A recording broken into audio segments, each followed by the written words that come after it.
Hello everyone, welcome you all in GDC nursing classes. दोस्तों, आज आपके सामने एक नया टॉपिक लेकर आया हूं जो हम शुरू करने वाले हैं, और वो टॉपिक आपके सामने आज कोर पल्मोनल है। दोस्तों, जैसे कि आपको पता है, हमारी नॉर्सर्ट का जो सीरीज चल रहा है, क्लासेस चल रही हैं, वो हमने कार्डियोवास्कुलर सिस्टम में एनाटॉमी और फिजियोलॉजी पूरे डेप्थ में स्टडी किया। उसके बाद में हमने डिसऑर्डर स्टार्ट किया। दोस्तों, डिसऑर्डर में आपके सामने मायोकार्डियल इन्फार्क्शन के बारे में हमने देखा, हमने एंजाइना पेक्टोरिस को पूरा डेप्थ में डील किया। उसके बाद में कंजस्टिव हार्ट फेलियर के बारे में देखा, जिसमें हमने right and left side of the heart failure दोस्तों देखा। हाइपर टेंशन के बारे में हमने स्टडी किया एंड पल्मोनरी एडिमा। इसी के साथ में जो आपके सामने आज नई क्लास लेके मैं आया हूं दोस्तों, और वो क्लास है कोर पल्मोनल।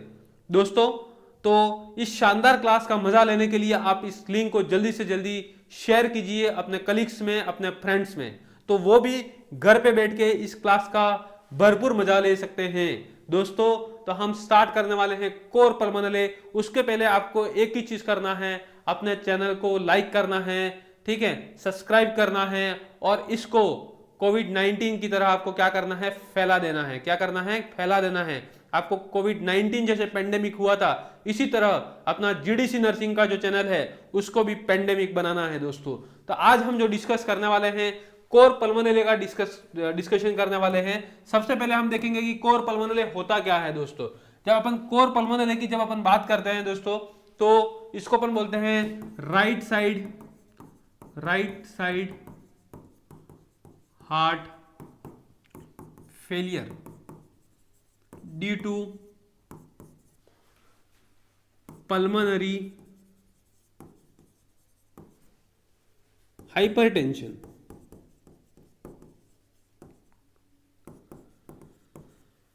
दोस्तों, अब अपन बात करते हैं कि राइट साइड हार्ट फेलियर होता है और किसकी वजह से होता है?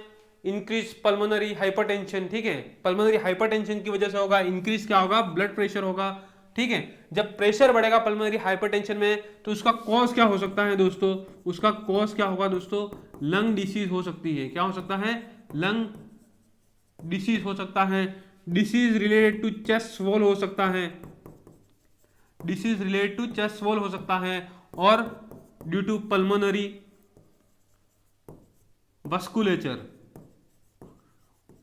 कुछ दिक्कत है पल्मोनरी ब्लड वेसल में, तो इसके वजह से भी क्या हो सकता है? कोर पल्मोनल हो सकता है। बट दोस्तों, मैं आपको एक चीज यहां पर पहले क्लियर करना चाहता हूं कि कोर पल्मोनल में अपन ने बात किया है, राइट साइड हार्ट फेलियर की बात किया है, बट हमने जब कंजेस्टिव हार्ट फेलियर पढ़ा था तो उसमें left side and right side heart failure पढ़ा था। जब हमने बात किया था कि राइट साइड हार्ट फेलियर होता है, तो उसका जो फर्स्ट कॉज है वो क्या है? लेफ्ट वेंट्रिकुलर फेलियर है। बट यहां पर ऐसा कुछ भी नहीं है। यहां पर लेफ्ट वेंट्रिकुलर फेलियर नहीं होता है। यहां पर लंग्स में कुछ दिक्कत है, यहां पर रेस्पिरेटरी सिस्टम में कुछ दिक्कत है, उसकी वजह से पल्मोनरी हाइपरटेंशन होगा दोस्तों, और इसकी वजह से क्या होने वाला है? राइट साइड हार्ट फेलियर होने वाला है। तो उसी को अपन आज पढ़ने वाले हैं। आपके सामने जो टॉपिक है दोस्तों, वो है कोर पल्मोनल। तो दोस्तों, अपन बात करते हैं सबसे पहले डेफिनेशन की।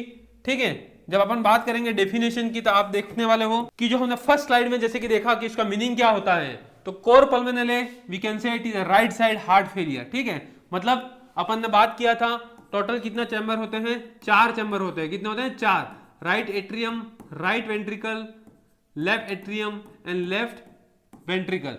दोस्तों, जब अपन ने बात किया था there are 4 chambers in human heart. ठीक है, तो उसमें अपन जो अभी बात कर रहे हैं वो राइट साइड हार्ट फेलियर की बात कर रहे हैं, और जब राइट वेंट्रिकुलर फेलियर होगा तो उसकी वजह से क्या होगा? कोर पल्मोनल होगा। यहां पर कहीं पर भी लेफ्ट साइड हार्ट फेलियर का क्या है? हाथ नहीं है राइट साइड हार्ट फेलियर करने के लिए। ठीक है, तो सबसे जो मेन रीजन है वो क्या है? अपन देखते हैं, रिजल्टिंग फ्रॉम पल्मोनरी हाइपरटेंशन। ठीक है, जो नॉर्मल पल्मोनरी आर्टरी का प्रेशर होता है दोस्तों, पल्मोनरी आर्टरी प्रेशर होता है नॉर्मल, अपन वो बात करते हैं 80 to 20 mm of Hg। Normal pulmonary artery pressure it is what? 80 to 20 mm of Hg। It is a normal pulmonary artery pressure. जब ये प्रेशर बढ़ेगा तो क्या होगा? राइट साइड का हार्ट फेल हो जाएगा। बट उसके कॉज क्या हो सकते हैं दोस्तों? कॉज हो सकता है डिसीज ऑफ द लंग्स। अब जब अपन बात करते हैं डिसीज ऑफ द लंग्स, तो लंग्स में कौन कौन सा डिसीज है, जैसे कि आगे जाके दोस्तों हम रेस्पिरेटरी सिस्टम के बारे में बात करने वाले हैं, उसमें और भी डिसीज पढ़ेंगे। बट जैसे कि मैं आपको बता दूं, सीओपीडी, सीओपीडी किसको बोलते हैं, chronic obstructive pulmonary disease, chronic obstructive pulmonary disease. और इसमें अपन बात करते हैं क्या होता है उसमें, irreversible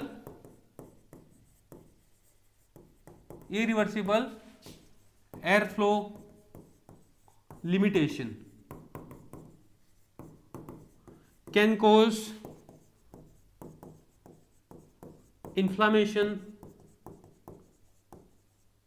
of airway and lung parenchyma। ठीक है, लंग पैरेंकाइमा क्या होता है दोस्तों, COPD chronic obstructive pulmonary disease, उसमें क्या होगा, इरिवर्सिबल एयर फ्लो लिमिटेशन हो जाएगा, और उसकी वजह से क्या होता है, इन्फ्लामेशन हो जाएगा, कहां पर, एयरवे के अंदर हो जाएगा और लंग पैरेंकाइमा में। ठीक है, तो जैसे कि मैंने आपको बताया कि एक डिसीज है सीओपीडी है, ऐसा बहुत है, एम्फाइसीमा है, ठीक है, डिस्ट्रक्शन ऑफ एल्वियोलाई जिसको अपन बोलते हैं, इसके बाद में ब्रोंकाइटिस है, ठीक है, ऐसे बहुत डिसीज है जिसकी वजह से क्या हो सकता है, लंग डिसीज, जिसकी वजह से क्या हो सकता है दोस्तों, आगे जाके कोर पल्मोनरी जिसकी अपन बात करते हैं वो हो सकता है। पल्मोनरी वस्कुलेचर, पल्मोनरी वस्कुलेचर मतलब क्या होता है, नेटवर्क ऑफ ब्लड वेसल। ठीक है, यदि ब्लड वेसल का जो पल्मोनरी आर्टरी है, पल्मोनरी मतलब लंग्स के अंदर जो ब्लड वेसल का नेटवर्क है उसमें कुछ दिक्कत है, तो उसके वजह से भी क्या हो सकता है दोस्तों, कोर पल्मोनले हो सकता है। और नेक्स्ट है चेस्ट वॉल विदाउट, यहां पर ये चीज लिखा है without primary left heart disease, मतलब ये चीजें होने की वजह से क्या हो सकता है, कोर पल्मोनले हो सकता है। बट यहां पर कहीं पर भी ऐसा नहीं है कि due to left side heart failure, ठीक है, क्या हो सकता है, कोर पल्मोनले हो सकता है। तो यहां पर लेफ्ट साइड हार्ट फेलियर का कहीं पर भी रोल नहीं है, चीज मेंशन की हुई है left side without left side heart failure, ठीक है, और हार्ट डिसीज, तो उसको अपन बोलते हैं दोस्तों कोर पल्मोनले। शायद आपको समझ में आ गया होगा। नेक्स्ट जो अपन बात करने वाले हैं, कोर पल्मोनले को अपन और क्या बोल सकते हैं, तो पल्मोनरी हार्ट डिसीज अपन बोल सकते हैं, क्या बोल सकते हैं, pulmonary heart disease. Cor pulmonale it is also known as what, pulmonary heart disease. Pulmonary का मतलब है लंग्स, क्या है, अपन लंग्स की बात कर रहे हैं, और लंग्स में यदि हाइपरटेंशन होता है, पल्मोनरी के अंदर क्या होता है, हाइपरटेंशन होता है, तो वो कहीं ना कहीं क्या करता है, हार्ट को अफेक्ट करता है। और कौन से साइड के हार्ट को अफेक्ट करता है दोस्तों, ये राइट साइड के हार्ट को क्या करेगा, अफेक्ट करेगा, और क्या हो सकता है दोस्तों, कोर पल्मोनले हो सकता है। नेक्स्ट अपन बात करते हैं, एक पिक्चर इधर लगा हुआ है, शायद आप देख सकते हैं पिक्चर में कोर पल्मोनले का पिक्चर लगा हुआ है और लिखा है लंग डिसफंक्शन। दोस्तों लंग्स ने काम करना बंद कर दिया, जैसे कि अपन ने देखा सीओपीडी हो गया, ठीक है, जैसे कि अपन ने आगे देखेंगे ब्रोंकाइटिस हो गया, एम्फाइसीमा हो गया, अस्थमा हो गया, ठीक है, these all are lung disease और we can say there is a respiratory condition. इसकी वजह से क्या हुआ, पल्मोनरी हाइपरटेंशन हुआ। पल्मोनरी हाइपरटेंशन इसके लिए हुआ कि जब लंग डिसीज होता है, रेस्पिरेटरी कंडीशन होता है दोस्तों, तो क्या होता है, आप एक चीज देखते हो हाइपोक्सिया, क्या देखते हो, हाइपोक्सिया, ठीक है, और हाइपोक्सिया होगा तो क्या होगा, ऑब्वियसली क्या होगा, इंक्रीज होगा पल्मोनरी वस्कुलर रेजिस्टेंस, और पल्मोनरी वस्कुलर रेजिस्टेंस बढ़ेगा तो दोस्तों क्या होने वाला है, ऑब्वियसली पल्मोनरी हाइपरटेंशन होगा, ठीक है। तो इसकी वजह से क्या होने वाला है, हार्ट काम करना कम करेगा, डिमिनिश करेगा, जिसकी वजह से हार्ट डिसफंक्शन होगा, ठीक है, जिसको अपन बोलते हैं राइट साइड हार्ट फेलियर, अपन बोलते हैं, क्या बोलते हैं, राइट साइड हार्ट फेलियर। और जो अपन बात करते हैं कोर पल्मोनले उस पर्सन को हो सकता है, ठीक है। तो ये है एक मीनिंग, एक इंट्रोडक्शन, और अपन बात करते हैं डेफिनेशन की कि राइट साइड कोर पल्मोनले क्या होता है। तो शायद आपको समझ में आया होगा, कोर पल्मोनले की बात करते हैं तो it is a right side heart failure, ठीक है, क्या होगा उसमें, ड्यू टू पल्मोनरी हाइपरटेंशन, और उसके क्या कॉज हो सकता है, तो जो उसका कॉज हो सकता है वो क्या हो सकता है, लंग डिसीज हो सकता है, क्या हो सकता है, लंग डिसीज हो सकता है दोस्तों, उसको अपन बोलते हैं कोर पल्मोनले। शायद आपको ये इंट्रोडक्टरी जो स्लाइड है वो बहुत शानदार समझ में आया होगा। उसी के साथ में अपन क्या करने वाले हैं, आगे बढ़ने वाले हैं दोस्तों।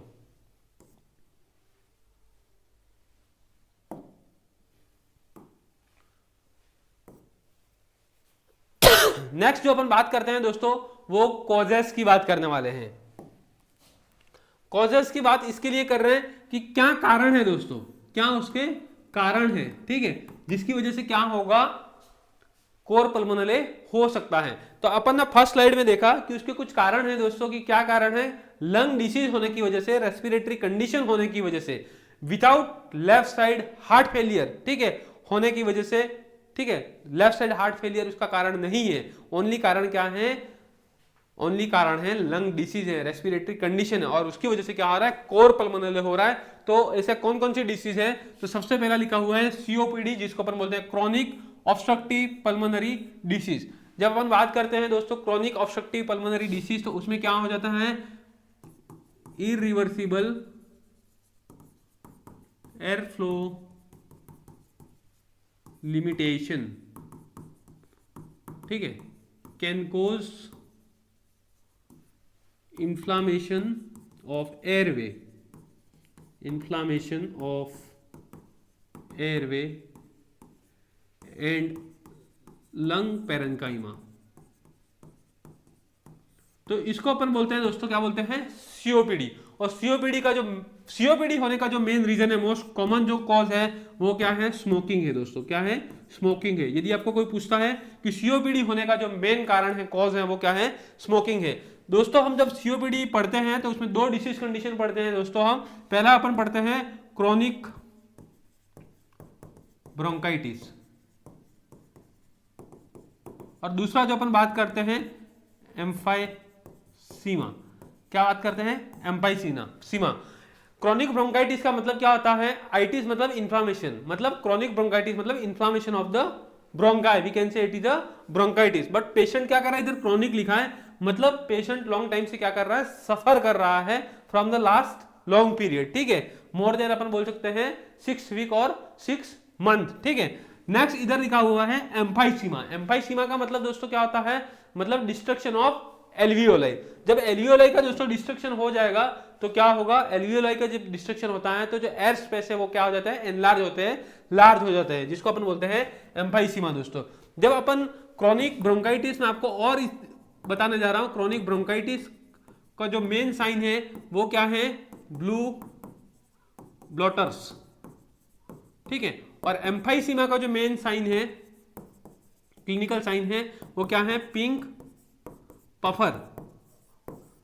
This is the sign of chronic obstructive bronchitis, ठीक है दोस्तों। अभी मैं आपको एक बात बता रहा हूं कि जब क्रॉनिक ब्रोंकाइटिस होता है, ठीक है, जिसकी बात करते हैं अपन सीओपीडी में, क्रॉनिक ब्रोंकाइटिस और एम्फाइसीमा होता है, तो क्या कर देता है, ये हाइपोक्सिया करेगा। क्या करेगा, हाइपोक्सिया करेगा। क्यों होगा, ब्रेथलेसनेस होगा, ठीक है, ब्रीथिंग डिफिकल्टी होगी। जब टिश्यू को ब्लड नहीं मिलेगा तो क्या होगा, पल्मोनरी हाइपरटेंशन होगा, और पल्मोनरी हाइपरटेंशन होगा तो क्या होगा, राइट साइड का हार्ट है वहां पर क्या होगा, वापस स्ट्रेन होगा। तो ये क्या है, एक सीओपीडी है, जो मोस्ट कॉमन कॉज है किसका है, कोर पल्मोनले का दोस्तों। कोर पल्मोनले का मोस्ट कॉमन कॉज यदि आपको कोई पूछा जाता है तो वो क्या है, COPD. Very very important question है, क्वेश्चन आपको पूछा जा सकता है एग्जाम में दोस्तों, ठीक है। तो ऐसे ही क्लास अपनी शानदार होने वाली है। आप इस लिंक को जल्दी से जल्दी पेंडेमिक कीजिए, वायरल कीजिए, तो घर पे बेटा हर बच्चा क्या करेगा, इसका भरपूर फायदा लेने वाला है दोस्तों, ठीक है। तो इसी के साथ में हम नेक्स्ट कॉज की बात करते हैं। नेक्स्ट कॉज है पल्मोनरी एम्बोलिज्म। पल्मोनरी मतलब कहीं ना कहीं अपन बात कर रहे हैं लंग्स की, अपन बात कर रहे हैं। एम्बोलिज्म मतलब अपन बात करते हैं क्लॉट की, अपन दोस्तों बात कर रहे हैं। जब क्या होगा, पल्मोनरी ब्लड वेसल में, ठीक है, लंग्स में, ठीक है, जो ब्लड वेसल है वहां पर क्या होगा, क्लॉट होगा, तो ब्लड फ्लो नहीं होगा। ब्लड फ्लो नहीं होगा तो क्या होगा, ब्लॉकेज होगा, रिस्ट्रिक्शन होगा ब्लड फ्लो का। तो क्या करेगा, इंक्रीज करेगा पल्मोनरी वस्कुलर रेजिस्टेंस, और it can cause increase in pulmonary hypertension. इसकी वजह से क्या होगा, पल्मोनरी हाइपरटेंशन। ठीक है, नेक्स्ट जो अपन बात करते हैं इंटरस्टिशियल लंग डिसीज। जो इंटरस्टिशियल लंग डिसीज की अपन बात करते हैं तो स्टिफनेस की वजह से क्या हो जाएगा, स्टिफनेस की वजह से क्या होगा, हाइपोक्सिया होगा, प्रॉपर सर्कुलेशन नहीं होगा, राइट वेंट्रिकुलर फेल होगा।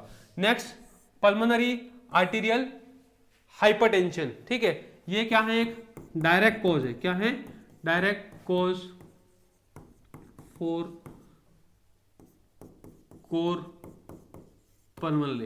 यदि पल्मोनरी आर्टरी में क्या है, हाइपरटेंशन है दोस्तों। ठीक है, पल्मोनरी आर्टरी में यदि हाइपरटेंशन है तो क्या होगा, ऑब्वियसली प्रेशर बढ़ा हुआ है दोस्तों। मतलब अपन जो बात कर रहे थे 8 से 20 mm, 8 to 20 mm of Hg, 8 to 20 mm of Hg जो पल्मोनरी आर्टेरियल प्रेशर होता है वो क्या है, ऑलरेडी बढ़ा हुआ है। तो उसकी वजह से क्या हो सकता है, कोर पल्मोनले हो सकता है। स्लीप एपनिया, तो रात के टाइम में पेशेंट्स होता है तो उसको क्या होता है, एपनिया, हाइपोक्सिया होगा। हाइपोक्सिया होगा तो क्या हो सकता है दोस्तों, ऑब्वियसली वापिस हाइपरटेंशन हो सकता है, प्रेशर बढ़ सकता है। और लास्ट जो अपन ने बात की, chronic bronchitis, it is a part of what, chronic obstructive pulmonary disease. तो ये कुछ कॉज है जिसकी वजह से दोस्तों क्या हो सकता है, उसकी वजह से हो सकता है कोर पल्मोनले। तो शायद आपको समझ में आया होगा कि what are the reason behind the cor पल्मोनले।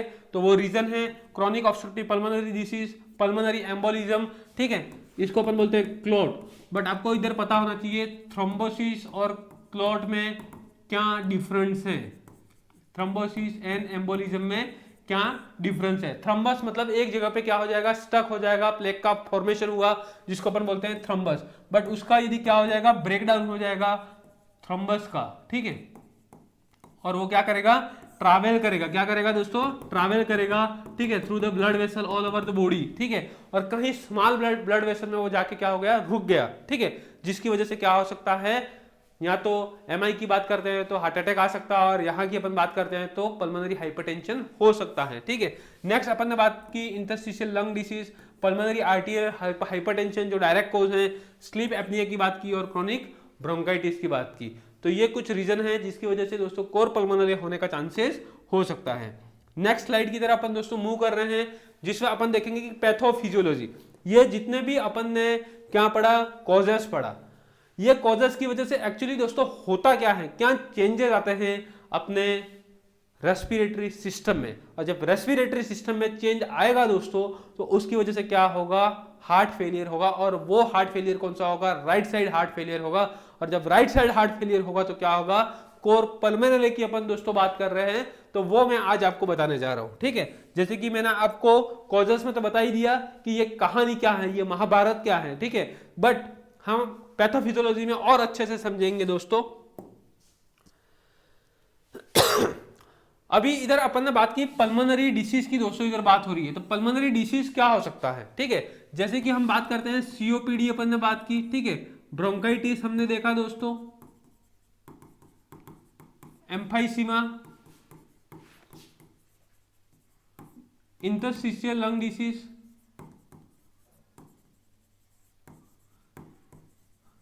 These are the few disease. ठीक है, कुछ डिसीज है मैंने लिखा है। ये डिसीज यदि उस पर्सन को हुआ है, ठीक है, तो हमारे बॉडी के स्ट्रक्चर में क्या लाएगा, वो चेंज लाएगा। और चेंज लाएगा तो क्या होगा, हाइपोक्सिया होगा दोस्तों। क्या होगा, हाइपोक्सिया। हाइपोक्सिया होगा तो क्या होगा, टिश्यूज को इनफ अमाउंट में ब्लड नहीं मिलेगा, जिसको अपन बोलते हैं हाइपोक्सिया। और एक दूसरा वर्ड है हाइपोक्सेमिया। हाइपोक्सिया और हाइपोक्सेमिया में डिफरेंस ये है कि lack of oxygen to the tissue we can say hypoxia, और lack of oxygen in the blood we can say hypoxaemia. So this is the difference between hypoxia and hypoxaemia. मैं आपको यहां पर दोस्तों क्लियर कर रहा हूं चीज। क्वेश्चन डायरेक्ट यहां से उठ के जीडीसी नर्सिंग के ऑनलाइन के प्लेटफॉर्म के स्लाइड में से सीधा आपके नोटसेट में मिल सकता है, वो है हाइपोक्सेमिया और हाइपोक्सिया। ठीक है, क्वेश्चन कभी कभी डायरेक्ट भी आते हैं और वो क्वेश्चन आपको मिलेंगे जीडीसी नर्सिंग के प्लेटफॉर्म पे। तो दोस्तों जब हाइपोक्सिया होगा तो पल्मोनरी क्या होगा, वाजो कंस्ट्रिक्शन होगा।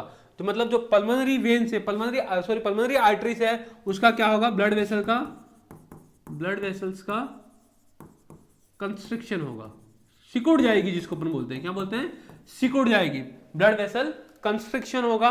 It can lead to increase pulmonary vascular resistance. ठीक है, पल्मोनरी वस्कुलर रेजिस्टेंस का मतलब क्या होता है कि जैसे कि हार्ट, राइट साइड का हार्ट पंप करता है, वेंट्रिकल पंप करता है, तो ब्लड क्या होता है, फ्लो करता है पल्मोनरी आर्टरी के थ्रू में। बट अभी क्या हो गया, आर्टरी जो थी, ब्लड वेसल थी, वो क्या हो गया दोस्तों, सिकुड़ गई है, कंस्ट्रिक्ट हो गई है। तो क्या हो रहा है, जितना प्रेशर से जाना चाहिए तो उतना नहीं जा रहा है। तो क्या हो रहा है दोस्तों, रेजिस्टेंस बढ़ रहा है दोस्तों।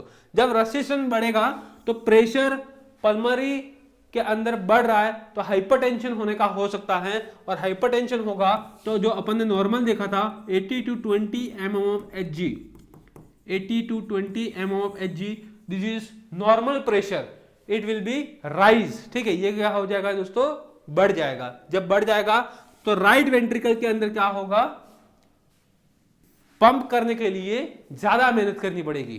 ठीक है, जब पल्मोनरी हाइपरटेंशन होगा, पल्मोनरी दोस्तों हाइपरटेंशन इसके लिए हुआ है क्योंकि ब्लड वेसल का क्या हुआ है, वाजो कंस्ट्रिक्शन हुआ है। और अब ब्लड का जो नॉर्मल फ्लो होना चाहिए था वो नहीं हो रहा है। जब नहीं हो रहा है तो क्या है, राइट वेंट्रिकल दोस्तों है, उस राइट वेंट्रिकल को क्या है, ज्यादा मेहनत करनी पड़ेगी ब्लड को इजेक्ट करने के लिए, ब्लड को सर्कुलेशन में लंग्स तक पहुंचाने के लिए। जब राइट वेंट्रिकल ज्यादा पंप करेगा, ठीक है, ज्यादा काम करेगा, तो राइट वेंट्रिकुलर हाइपरट्रोफी होगी। जो राइट वेंट्रिकल क्या है, हाइपरट्रोफी होगी, और इसकी वजह से राइट वेंट्रिकुलर फेलियर भी हो सकता है। तो ये मेनली पैथो मैकेनिज्म है, पैथोफिजियोलॉजी है। अपन ने जो लंग डिसीज पढ़ा था, उस लंग डिसीज की वजह से सबसे कॉमन चीज होती है हाइपोक्सिया होता है, टिश्यू तक ब्लड नहीं पहुंच पाता है, जिसकी वजह से दोस्तों पल्मोनरी वाजो कंस्ट्रिक्शन होगा, ब्लड वेसल क्या होगी, सिकुड़ जाएगी। और जब पल्मोनरी वाजो कंस्ट्रिक्शन होगा तो जो पल्मोनरी वस्कुलर रेजिस्टेंस है दोस्तों, वो भी क्या होता है, बढ़ जाता है, इंक्रीज हो जाता है दोस्तों। जब पल्मोनरी वस्कुलर रेजिस्टेंस बढ़ जाता है, it can cause there is a pulmonary hypertension. और जब पल्मोनरी हाइपरटेंशन होगा दोस्तों, तो पल्मोनरी हाइपरटेंशन होगा तो राइट वेंट्रिकल को ज्यादा मेहनत करनी पड़ेगी ब्लड को राइट वेंट्रिकल से इजेक्ट करने के लिए, पंप करने के लिए। जब राइट वेंट्रिकल ज्यादा मेहनत करेगा तो क्या होगा, राइट वेंट्रिकल हाइपरट्रोफी हो सकती है, एनलार्ज हो सकता है, और उसकी वजह से राइट वेंट्रिकल क्या हो जाएगा, फेलियर हो जाएगा। क्या हो जाएगा, राइट वेंट्रिकल फेलियर हो जाएगा। तो जो मेन असली कहानी है वो हमने पढ़ी कि लंग डिसीज क्यों कॉज करता है राइट वेंट्रिकल फेलियर को, जिसकी वजह से कोर पल्मोनले हो सकता है। तो शायद आपको क्लियर चीजें समझ में आ गई होगी। मैं आपको वापस इधर बता देता हूं ब्रीफ में। ठीक है, जैसे कि अपन ने जो लंग डिसीज पढ़ा, ठीक है, लंग डिसीज में दोस्तों हमने क्या देखा, जैसे कि सीओपीडी देखा, एम्फाइसीमा, ठीक है, ब्रोंकाइटिस और एक्स्ट्रिक्टा, इटीसी। ठीक है, जब हमने ये डिसीज है वो क्या कॉज करती है, हाइपोक्सिया करती है। It can cause what, hypoxia. जब दोस्तों ये हाइपोक्सिया करेगी, इसकी वजह से क्या होगा, ब्लड वेसल क्या हो जाएगा, ब्लड वेसल कंस्ट्रिक्ट हो जाएगी, ब्लड वेसल कंस्ट्रिक्ट। ठीक है, ब्लड वेसल कंस्ट्रिक्ट होगी। और इधर अपन कौन सी ब्लड वेसल की बात करते हैं, पल्मोनरी आर्टरी की अपन क्या करते हैं, बात करते हैं दोस्तों। जब ब्लड वेसल कंस्ट्रिक्ट होगी तो पल्मोनरी वस्कुलर रेजिस्टेंस इंक्रीज होगा। जब पल्मोनरी वस्कुलर रेजिस्टेंस इंक्रीज होगा तो पल्मोनरी दोस्तों हाइपरटेंशन होगा। ये पल्मोनरी हाइपरटेंशन होगा दोस्तों तो क्या करेगा, राइट वेंट्रिकल वर्क करेगा हार्डर, मतलब बहुत मेहनत करेगा ब्लड को पंप करने के लिए। तो क्या होगा, राइट वेंट्रिकल हाइपरट्रोफी होगा। और राइट वेंट्रिकल दोस्तों हाइपरट्रोफी की वजह से क्या हो सकता है, राइट वेंट्रिकुलर फेलियर हो जाएगा। क्या होगा, राइट वेंट्रिकुलर फेलियर हो जाएगा। और जब हमने पढ़ा था कि दोस्तों जब राइट वेंट्रिकल फेलियर हो जाता है तो कौन सा सिम्टम आता है, सिस्टमिक सिम्टम आता है। क्या आता है, सिस्टमिक सिम्टम आता है, क्योंकि ब्लड फ्लो होता है वो क्या होता है, वापिस राइट वेंट्रिकल से राइट एट्रियम, और राइट एट्रियम से वापिस बॉडी के सिस्टम में ब्लड वापस जाएगा। इसके लिए क्या होता है, सिस्टमिक सिम्टम आता है। तो बहुत शानदार, आपको समझ में आया होगा, हर चीज आपको बताई गई कि क्यों प्रेशर बढ़ता है पल्मोनरी आर्टरी में, और पल्मोनरी आर्टरी में प्रेशर बढ़ेगा तो क्या होता है आगे जाके, राइट वेंट्रिकुलर फेलियर कैसे होता है। ठीक है, तो शायद दोस्तों आपको समझ में आया होगा। इसी के साथ में हम नेक्स्ट स्लाइड की तरफ मूव करते हैं, और वो नेक्स्ट स्लाइड है क्लिनिकल फीचर्स, कि क्या क्लिनिकल सिम्टम हो सकते हैं। तो कुछ हमने लिखा है कि अर्ली सिम्टम दोस्तों, और कुछ लिखा है कि लेट सिम्टम। ठीक है, अर्ली और लेट मतलब यदि डिसीज होने के तुरंत, ठीक है, जल्दी जो अपने को सिम्टम देखने के लिए मिलते हैं, सबसे पहला है फटीग दोस्तों। क्या दिखेगा? फटीग दिखेगा। एक्सर्शनल डिस्निया दोस्तों, डिस्निया का मतलब होता है डिफिकल्टी इन ब्रीथिंग,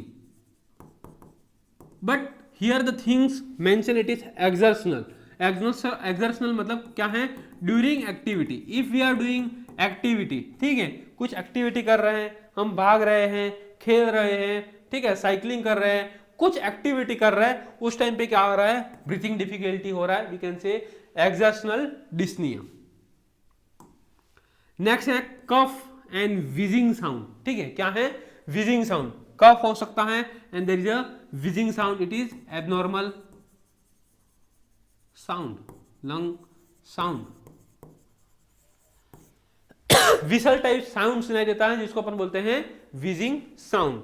नेक्स्ट जो है चेस्ट डिस्कंफर्ट होगा, क्योंकि राइट वेंट्रिकुलर फेलियर हो रहा है, और उसकी वजह से क्या हो रहा है दोस्तों? सिस्टमिक सिम्टम प्रोड्यूस होने वाले हैं, तो जिसकी वजह से क्या हो रहा है? चेस्ट डिस्कंफर्ट होगा, हैवीनेस फील होगा, क्योंकि राइट वेंट्रिकल फेल हो रहा है, और राइट वेंट्रिकुलर की क्या हुई है? हाइपरट्रॉफी हुई है, क्योंकि पल्मोनरी प्रेशर बढ़ा है, पल्मोनरी हाइपरटेंशन हुआ है, तो राइट वेंट्रिकल क्या कर रहा है? ब्लड जमा हुआ है, उसको इजेक्ट आउट करने के लिए बहुत तेजी से, बहुत मेहनत से काम कर रहा है, और वो मेहनत से काम कर रहा है, तो क्या हो रहा है? राइट वेंट्रिकल की दोस्तों हाइपरट्रॉफी हुई है, और हाइपरट्रॉफी हुई है तो क्या हो रहा है? राइट वेंट्रिकल फेल हो रहा है, और कोर पल्मोनले हो रहा है। अब अपन लेट सिम्टम कौन सा आते हैं दोस्तों, वो देखने वाले हैं। तो जब अपन दोस्तों लेट सिम्टम की बात करेंगे, तो क्या होगा? पेरिफेरल एडिमा होगा। ठीक है, पेरिफेरल एडिमा मतलब अपने लेग एंड बॉडीज में, ठीक है, पेरिफेरल एडिमा होगा, एक्सट्रीमिटीज में एडिमा होगा। तो कैसे होगा एडिमा? ठीक है भाई, बॉडी के अंदर फ्लूइड का ओवरलोड हो रहा है, वॉल्यूम बढ़ रहा है, बॉडी के अंदर क्या हो रहा है? Increase blood volume. ठीक है, अब कैसे बढ़ रहा है दोस्तों? जैसे कि अपन ने पढ़ा था, ये क्या है? चैम्बर है, right atrium, right ventricle, left atrium and left ventricle. अभी हमने यहां से देखा ये लंग्स है, लंग्स काम नहीं कर रहा है, लंग्स की वजह से यहां पे मेन दिक्कत हुई है दोस्तों।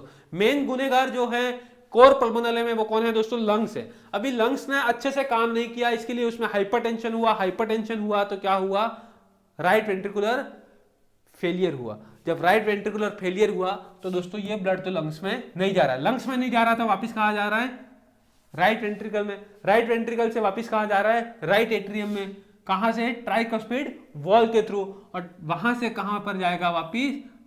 सिस्टमिक सर्कुलेशन में, through the inferior vena cava and superior vena cava. कहां पर जाएगा? सिस्टमिक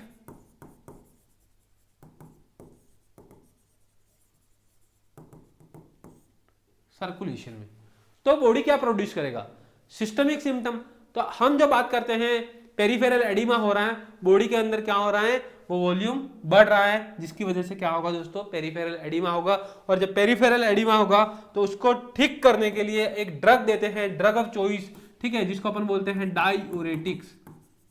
क्या देते हैं? डाईयूरेटिक्स। जब फ्लूइड का ओवरलोड हो जाता है, वॉल्यूम बढ़ जाता है पल्मोनरी कंजेशन की वजह से, तो ये सब चीजें क्या करता है? कम करता है, और वो ड्रग है डाईयूरेटिक दोस्तों, जिसको अपन बोलते हैं फुरोसेमाइड। नेक्स्ट है असाइटिस। असाइटिस दोस्तों कैसे होगा? जैसे कि असाइटिस, राइट वेंट्रिकल से ब्लड गया, राइट वेंट्रिकल से ब्लड गया, राइट वेंट्रिकल फेल हुआ तो राइट एट्रियम, राइट एट्रियम से inferior vena cava, inferior vena cava से हिपेटिक वेन, और हिपेटिक वेन से कहां? लीवर, लीवर से पोर्टल वेन। जब पोर्टल वेन में क्या हुआ? प्रेशर बढ़ा, तो पोर्टल वेन में जब प्रेशर बढ़ता है ब्लड वेसल के अंदर, ठीक है, तो पोर्टल हाइपरटेंशन होगा, और उसने फोर्स के साथ में ब्लड को क्या किया? आगे भेज दिया। कहां पर? एब्डोमिनल कैविटी में। कहां पर? एब्डोमिनल कैविटी में। ठीक है, तो क्या हुआ? असाइटिस हुआ। और असाइटिस को अपन बोलते हैं एक्यूमुलेशन दोस्तों, accumulation of fluid in peritoneal cavity, accumulation of fluid in the peritoneal cavity, we can say it is what, ascites.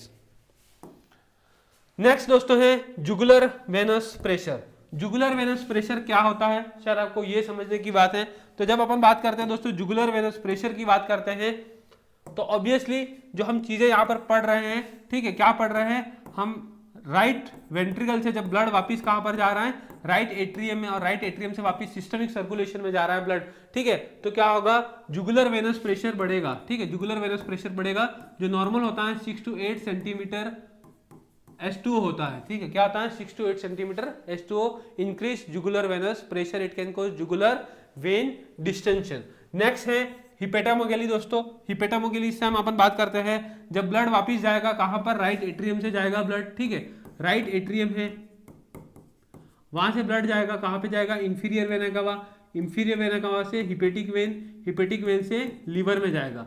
जब दोस्तों लीवर में जाएगा तो जो ब्लड वेसल है वो क्या हो जाएगी, एंगोर्ज हो जाएगी। क्या हो जाएगी, ब्लड वेसल एंगोर्ज, ब्लड वेसल एंगोर्ज हो जाएगी।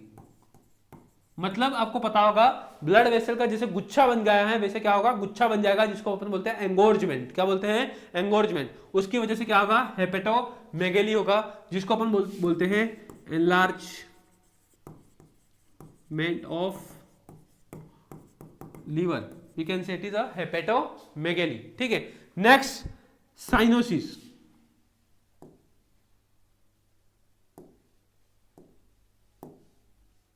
नेक्स्ट है cyanosis, we can say it is bluish discolouration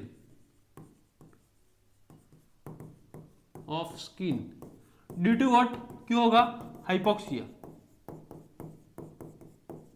क्या होगा, हाइपोक्सिया की वजह से क्या हो जाएगा दोस्तों, साइनोसिस हो जाएगा। स्किन क्या पड़ जाएगी, ब्लू ब्लू, नीली नीली पड़ जाएगी, जिसको अपन बोलते हैं bluish discolouration of the skin due to what, due to hypoxia. और एक चीज लिखी है इधर बहुत शानदार, वो मैं आपको बताता हूं, पॉलीसाइथेमिया। जब आरबीसी इंक्रीज, आरबीसी, ठीक है, जिसको अपन बोलते हैं आरबीसी का प्रोडक्शन बढ़ गया, आरबीसी का लेवल बढ़ गया बॉडी के अंदर, तो क्या होगा, पॉलीसाइथेमिया होगा। बट दोस्तों लेवल कैसे बढ़ता है वो मैं आपको इधर एक चीज बताने जा रहा हूं। जो लेवल बढ़ता है वो क्या होगा, जब लंग डिसीज होगी, क्या होगा, लंग डिसीज होगी, तो क्या होगा, हाइपोक्सिया होगा। अभी हाइपोक्सिया होगा तो जो हाइपोक्सिया का सेंस है वो किडनी क्या कर देगी, सेंस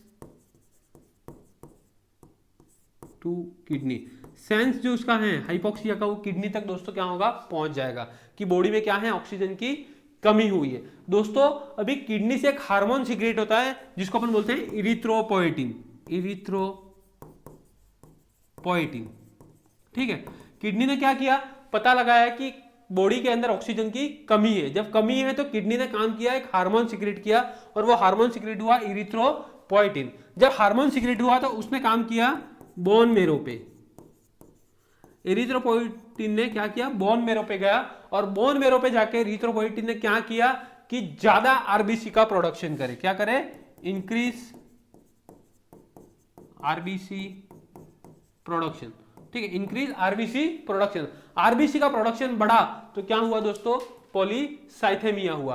तो ये सिम्टम है दोस्तों, आपको पता चला कि पॉलीसाइथेमिया कैसे होता है, ठीक है। जब बॉडी के अंदर ऑक्सीजन की कमी हुई, हाइपोक्सिया हुआ दोस्तों, हाइपोक्सिया हुआ तो क्या हुआ, किडनी को पता चला कि भाई बॉडी के अंदर कमी है ऑक्सीजन की। जब कमी है तो उसने इरिथ्रोपोएटिन हार्मोन सीक्रेट कर दिया। जब हार्मोन सीक्रेट हुआ तो उसने बोन मेरो पे काम किया दोस्तों, और बोन मेरो पे दोस्तों काम किया तो क्या हुआ, आरबीसी का प्रोडक्शन बढ़ा, आरबीसी का प्रोडक्शन बढ़ा तो उसको अपन ने क्या बोल दिया, पॉलीसाइथेमिया बोल दिया। अपन ने क्या बोला, पॉलीसाइथेमिया। तो शायद आपको समझ में आया होगा कि ये जो कारण है, ठीक है, क्या है, कारण है किसकी वजह से ये दिक्कतें आती है, ठीक है। जो पल्मोनरी हाइपरटेंशन हुआ उसकी वजह से ये दिक्कत आ रही है, ठीक है। जो लंग डिसीज है उसकी वजह से ये दिक्कत आ रही है। तो हमने सिम्टम देखा, फटीग हुआ, एक्सर्शनल डिसएपनिया, कॉज, कफ एंड वीज, चेस्ट डिस्कम्फर्ट। इसके बाद लेट सिम्टम में हमने देखा पेरिफेरल एडिमा हुआ, ठीक है, असाइटिस हुआ, accumulation of fluid in the peritoneal cavity, jugular venous distension हुआ 6 to 8 centimetre S2O, normal jugular venous pressure. इसके बाद में हेपेटोमेगली हुआ, एनलार्जमेंट ऑफ लीवर हो गया, साइनोसिस हो गया ड्यू टू हाइपोक्सिया, और पॉलीसाइथेमिया हो गया। शायद आपको बहुत शानदार समझ में आया होगा और क्वेश्चन आता है इसी स्लाइड से। दोस्तों जो आपको ये कंटेंट डिलीवर किया जाता है वो बुक की हर लाइन जो इंपॉर्टेंट आपके एग्जाम में मिलने वाली है वो लाइन आज आपके सामने कहां पर है, जीडीसी नर्सिंग के ऑनलाइन प्लेटफॉर्म पे। तो उसके लिए दोस्तों आप जुड़े रहिए हमारे साथ में जीडीसी नर्सिंग के यूट्यूब चैनल के साथ में दोस्तों। और जो आपको आज मजा आ रहा है पढ़ने में, वो आप जब क्वेश्चन सॉल्व करने वाले हो एग्जाम में बैठ के, तब आपको दोस्तों याद आएगा कि भाई ये क्वेश्चन और ये क्लास तो मैंने ली हुई है और वो मैंने पढ़ा था कि वो सर पढ़ा रहे थे जीडीसी नर्सिंग के प्लेटफॉर्म पे, तब पढ़ा था। तो वो जो पेपर है वो आपका इतना इजी होता जाएगा कि आपका सिलेक्शन पक्का कर देगा किसमें, नॉर्सेट में दोस्तों। ठीक है,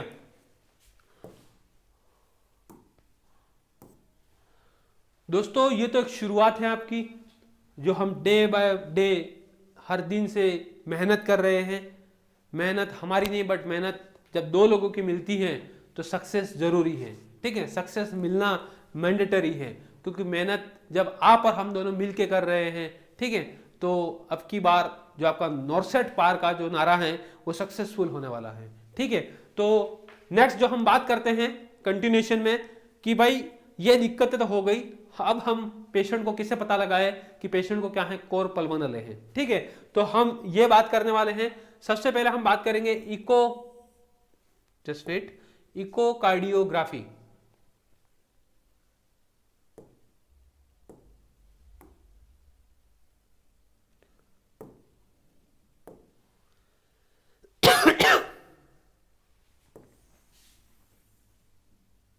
ओके, इकोकार्डियोग्राफी की बात करेंगे। जब इको की बात करते हैं तो इको क्या करेगा, पता लगाएगा कि राइट वेंट्रिकल की साइज बड़ी हुई है। अपन ने देखा था जब पैथोफिजियोलॉजी, जब क्या होगा, पल्मोनरी हाइपरटेंशन होगा। ठीक है, तो क्या होगा, पल्मोनरी हाइपरटेंशन होगा तो right ventricle work harder to eject blood. ठीक है, जब राइट वेंट्रिकल है वो क्या करेगा, एकदम तेजी से काम करेगा, मजबूती से काम करेगा, तो क्या होगा, राइट वेंट्रिकुलर हाइपरट्रोफी। ठीक है, तो जो राइट वेंट्रिकुलर का जो साइज के बारे में अपन बात कर रहे हैं तो वो हमको पता चलेगा इकोकार्डियोग्राफी से पता चलेगा। पल्मोनरी आर्टरी के अंदर क्या हो रहा है, प्रेशर बढ़ रहा है, वो भी क्या पता लगाएगा, इको ही पता लगाएगा। और जो ट्राइकस्पिड रीगर्जिटेशन हो रहा है, रीगर्जिटेशन का मतलब दोस्तों क्या है कि जो अपन ने पढ़ा था, right atrium, left atrium, right ventricle and left ventricle, यहां पर एक वाल होता है जिसको अपन बोलता है ट्राइकस्पिड वॉल। ठीक है, और इधर पल्मोनरी। अब जब राइट वेंट्रिकल के अंदर प्रेशर बढ़ रहा है तो क्या होगा, रीगर्जिटेशन, मतलब ब्लड ऊपर की तरफ जाएगा, कहां पर जाएगा, राइट एट्रियम में जाएगा। ठीक है, तो जो राइट वेंट्रिकल से ब्लड राइट एट्रियम में जा रहा है, ठीक है, जिसको अपन बोलते हैं रीगर्जिटेशन, ठीक है, बाहर की तरफ जा रहा है वापिस। ठीक है, तो ये भी पता लगेगा अपने को इको से। तो इको क्या करेगा, चारों एंगल से बाय 4 एंगल से चारों तरफ क्या पता लगाएगा कि हार्ट में क्या दिक्कत है, क्या है, दिक्कत है। तो इको का काम है उसका साइज का पता लगाना। दूसरा काम है, रीगर्जिटेशन हुआ है ट्राइकस्पिड से तो वो एंड पल्मोनरी आर्टरी का प्रेशर कितना है वो पता लगाएगा। जैसे कि अपन ने नॉर्मल प्रेशर की बात की थी 18 to 20 mm ऑफ Hg। ठीक है, ओके, नेक्स्ट चेस्ट एक्सरे। ठीक है, चेस्ट एक्सरे करेंगे तो उसमें एनलार्ज राइट वेंट्रिकल और पल्मोनरी आर्टरी जिसकी साइज क्या है, बढ़ जाएगी। ठीक है, वो देखने के लिए मिलेगा, तो क्या हो जाएगा, हाइपरट्रोफी। ठीक है, राइट वेंट्रिकल का क्या हो जाएगा, हाइपरट्रोफी, और वो अपने को किस में दिखेगा दोस्तों, चेस्ट एक्सरे में देखने के लिए मिलेगा दोस्तों। नेक्स्ट ईसीजी करेंगे। आपको पता है ईसीजी क्या आता है, इलेक्ट्रोकार्डियोग्राम।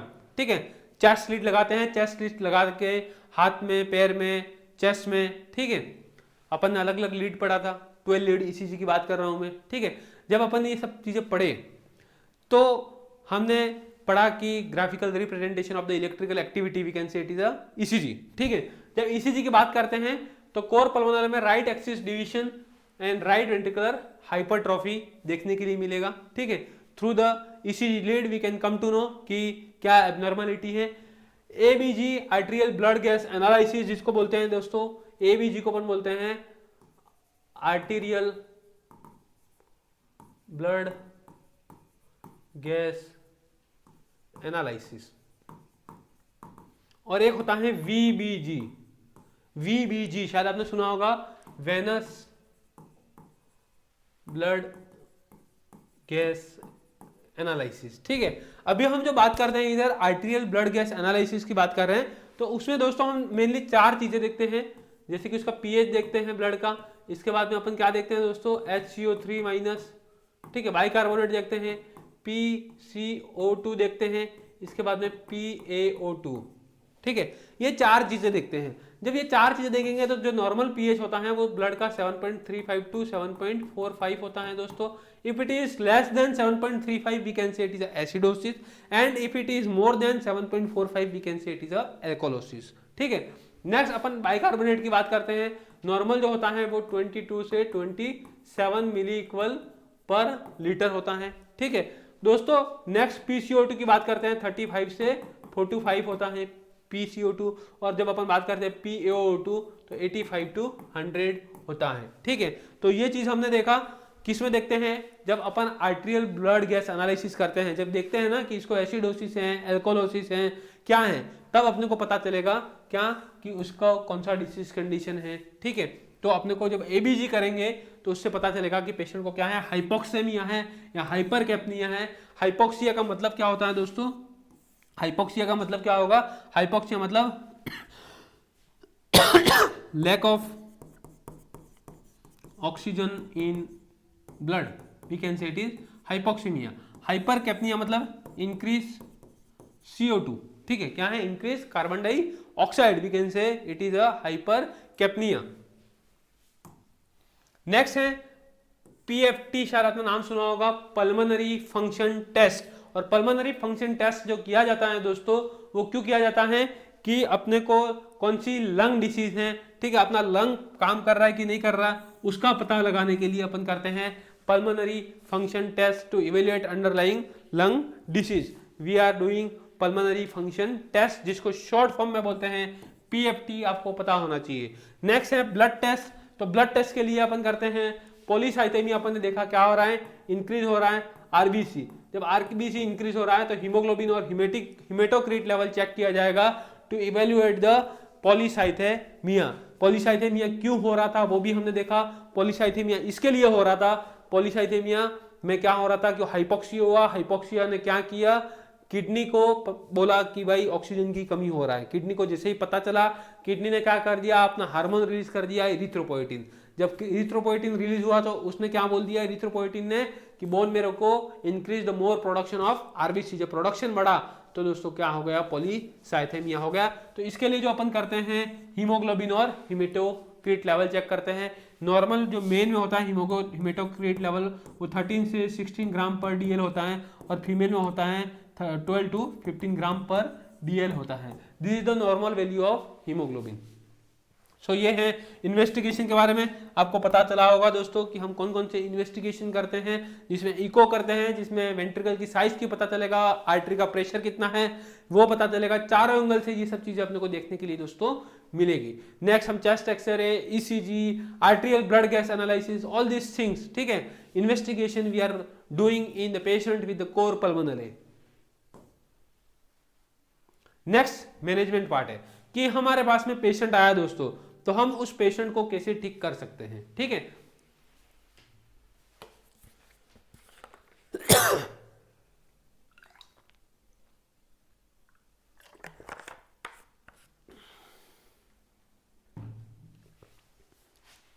तो जब अपन बात करते हैं मैनेजमेंट की, तो सबसे पहले तो पेशेंट को क्या हो रहा था, हाइपोक्सिया हो रहा था। हमने एक चीज देखी थी, हाइपोक्सिया हो रहा था। ठीक है, हाइपोक्सिया मतलब O2 की कमी है, कहां पर, टिश्यू में। ठीक है, decrease O2 in tissue.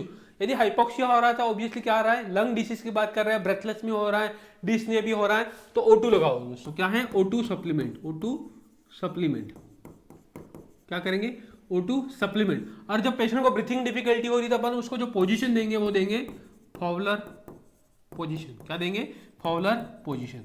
45 degree bed का एंगल होगा, क्या होगा बेड का एंगल होगा। ये चीज दोस्तों आपको पता होनी चाहिए क्योंकि ऐसे क्वेश्चन सीधा डायरेक्ट आपके एग्जाम में पूछे जाते हैं। तो हमको तो पहले उसका कॉज क्या है वो पता लगाना है। ट्रीट अंडरलाइंग लंग डिसीज कि कौन सी डिसीज की वजह से, जैसे कि सीओपीडी की वजह से हुआ, अस्थमा की वजह से हुआ, या पेशेंट को एम्फाइसीमा की वजह से हुआ, what is the lung disease, उस लंग डिसीज पे काम करना है। जब उस कॉज पे दोस्तों काम हुआ तो क्या हो जाएगा, ऑटोमेटिक कोर पल्मोनरी ठीक हो जाएगा। ठीक है, तो सीओपीडी है तो सीओपीडी का मेडिकेशन स्टार्ट करना है। अपने को किसके ऊपर काम करना है, कॉज के ऊपर दोस्तों काम करना है। किसके ऊपर, कॉज के ऊपर काम करना है। नेक्स्ट है ऑक्सीजन थेरेपी फॉर हाइपोक्सेमिया। पेशेंट को अपने को क्या करना है, हाइपोक्सिया के लिए ऑक्सीजन थेरेपी लगाना है। हाइपोक्सिया का मतलब होता है decrease O2 in blood, decrease O2 in blood. ठीक है, जो नॉर्मल SpO2 होता है, ठीक है, वो कितना होना चाहिए, मोर देन 95% होना चाहिए होना चाहिए। तो अपने को क्या लगाना है, जल्दी से जल्दी ऑक्सीजन पेशेंट को लगाना है। वाजोडायलेटर क्या करना है, जो वाजोडायलेटर हैं, ठीक है, उनको अपने को लगाना है। पेशेंट को जो डायलेट करेंगे, क्या करेंगे, वेन को, ब्लड वेसल को। ठीक है, पल्मोनरी हाइपरटेंशन हो रहा है तो उससे क्या होगा, जो हाइपरटेंशन मतलब इंक्रीज हो रहा है प्रेशर, उसको क्या करेगा, वो कंट्रोल करेगा और नॉर्मल लिमिट में लेके आएगा। और नेक्स्ट जो है वो एंटी कोएगुलेंट मेडिकेशन देते हैं, क्योंकि हमने एक चीज दोस्तों देखा था कि पल्मोनरी एम्बोलिज्म मतलब क्लॉट भी क्या करेगा, पल्मोनरी हाइपरटेंशन को ट्रिगर करेगा, पल्मोनरी ब्लड प्रेशर को ट्रिगर करेगा, it can cause pulmonary hypertension.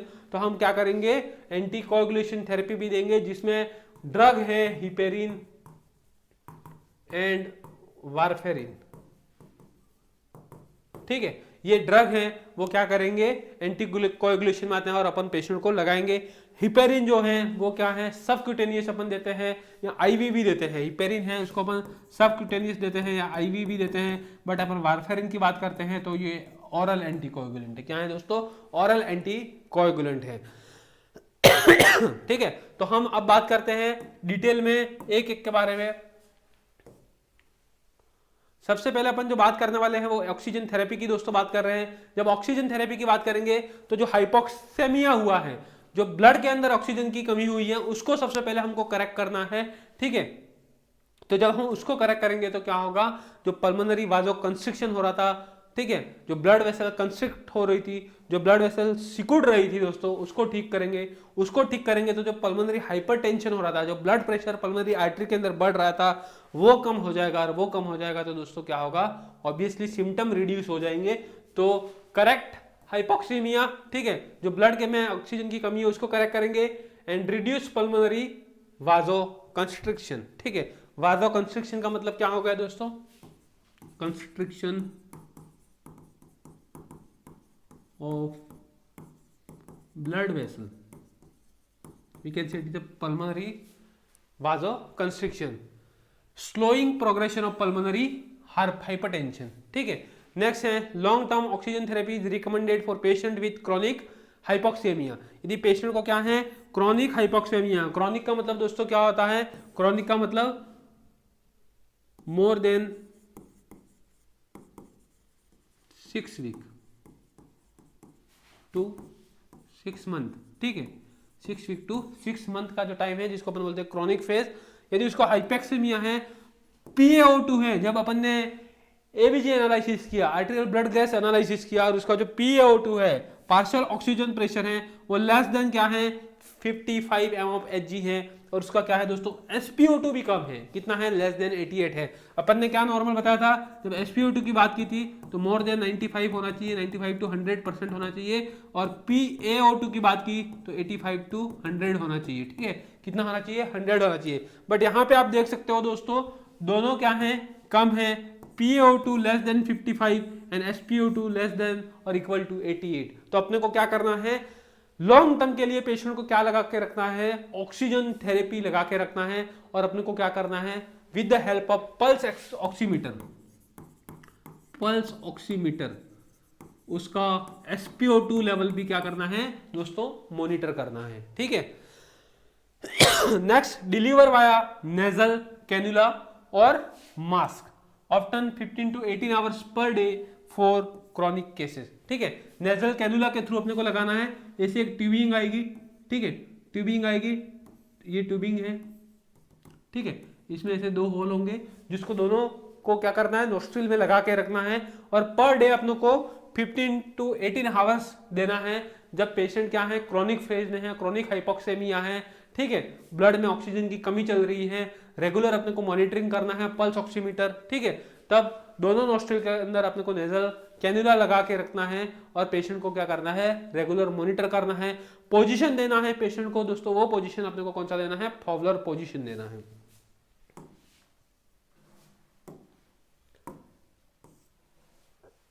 Next है स्टीरॉइड ड्रग, ठीक है, जो इन्फ्लामेशन को कम कर देगी, रिड्यूस एयरवे इन्फ्लामेशन। यदि एयरवे में इन्फ्लामेशन हुआ, अपन ने पढ़ा था कि क्रॉनिक ऑब्स्ट्रक्टिव पल्मोनरी डिसीज होता है, तो वो क्या हो जाता है, इरिवर्सिबल क्या होता है, एयर फ्लो लिमिटेशन हो जाता है। ड्यू टू व्हाट, ठीक है, किसकी वजह से इन्फ्लामेशन हो जाता है, एयरवेज के अंदर या लंग पैरेन्काइमा के अंदर। ठीक है, तो ये क्या करेगा, रिड्यूस करेगा एयरवे इन्फ्लामेशन को और क्रॉनिक लंग डिसीज में, जिसकी अपन बात करते हैं किसकी, COPD। COPD के अंदर क्या होता है, लंग में इन्फ्लामेशन हो जाता है, एयरवेज में इन्फ्लामेशन हो जाता है, तो उसको ठीक करना है तो अपन क्या देंगे, मेडिकेशन कॉर्टिकोस्टेरॉइड देंगे। शायद आपने नाम सुना होगा, प्रेडनिसोलोन, ठीक है, प्रेडनिसोलोन, ये ड्रग अपन देते हैं। सिस्टमिक कॉर्टिकोस्टेरॉइड जैसे कि मेंशन है प्रेडनिसोलोन, और inhaled steroid like budesonide, fluticasone are use. शायद आप इनहेलेशन आपको पता होगा, नेबुलाइजेशन अपन देते हैं, नेबुलाइजेशन आपको पता होगा शायद, ब्यूडाकोट, ठीक है, ऐसे मेडिकेशन आपने देखे होंगे। ये मेडिकेशन अपन देते हैं एज ए कॉर्टिकोस्टेरॉइड पेशेंट में जो एयरवे इन्फ्लामेशन है उसको ठीक करने के लिए। इंडिकेटेड इन एक्साबरेशन ऑफ COPD और asthma that contribute to hypoxia and long term use in limited due to side effect like osteoporosis। ठीक है, तो ये जो अपन दोस्तों कॉर्टिकोस्टेरॉइड ड्रग अपन जो यूज करते हैं उसको अपने को लॉन्ग टर्म यूज करते हैं, तो डॉक्टर की एडवाइस में दोस्तों यूज करना है, अपनी मर्जी से ड्रग नहीं लेना है, नहीं तो वो अपने साइड इफेक्ट प्रोड्यूस करेगा और जो है ऑस्टियोपोरोसिस। ठीक है, ऑस्टियोपोरोसिस मतलब हम बोलते हैं विकन, विकन और फ्रेजाइल बोन, फ्रेजाइल बोन, कभी भी बोन क्या हो सकता है, टूट सकता है, फ्रैक्चर हो सकता है। इम्यूनो सप्रेशन क्या होगा, इम्यूनिटी को कम कर देगा, सप्रेस करेगा और हाइपर ग्लाइसीमिया करेगा। डायबिटिक वाला पेशेंट है तो उस पेशेंट को तो ये मेडिकेशन देना ही नहीं है, नहीं तो वो क्या करेगा, ब्लड ग्लूकोज लेवल को और बढ़ा देगा। नॉर्मल जो फास्टिंग ब्लड ग्लूकोज लेवल होता है 70 to 110 मिलीग्राम पर DL होता है। क्या होता है, 70 to 110 मिलीग्राम पर DL। ये मैं बात कर रहा हूँ फास्टिंग ब्लड ग्लूकोज की बात कर रहा हूँ, फास्टिंग। ठीक है, तो दोस्तों हाइपरग्लाइसीमिया भी स्टीरॉइड ड्रग कोज करती है, तो हमको ये पता होना चाहिए कि यदि डायबिटिक का पेशेंट है, ठीक है, जिसका डायबिटिक में पेशेंट में क्या होगा, इंसुलिन या तो सिक्रेट ही नहीं होगा या कम मात्रा में होगा, तो ब्लड ग्लूकोज का क्या होगा, बढ़ता रहेगा, ब्लड ग्लूकोज बढ़ता रहेगा। और उस पेशेंट को स्टीरॉइड दे दी दोस्तों तो क्या हालत होगी वो आपको पता हो गया होगा। ठीक है, तो हमको क्या करना है, उसको नहीं देना है। ये 3 सिम्टम लॉन्ग टर्म यूज करने से स्टीरॉइड का हो सकता है, ऑस्टियोपोरोसिस हो सकता है, इसके बाद में इम्यूनो सप्रेशन हो सकता है, और लास्ट अपन ने जो बात किया हाइपरग्लाइसेमिया हो सकता है। नेक्स्ट डाययूरेटिक्स की बात करते हैं।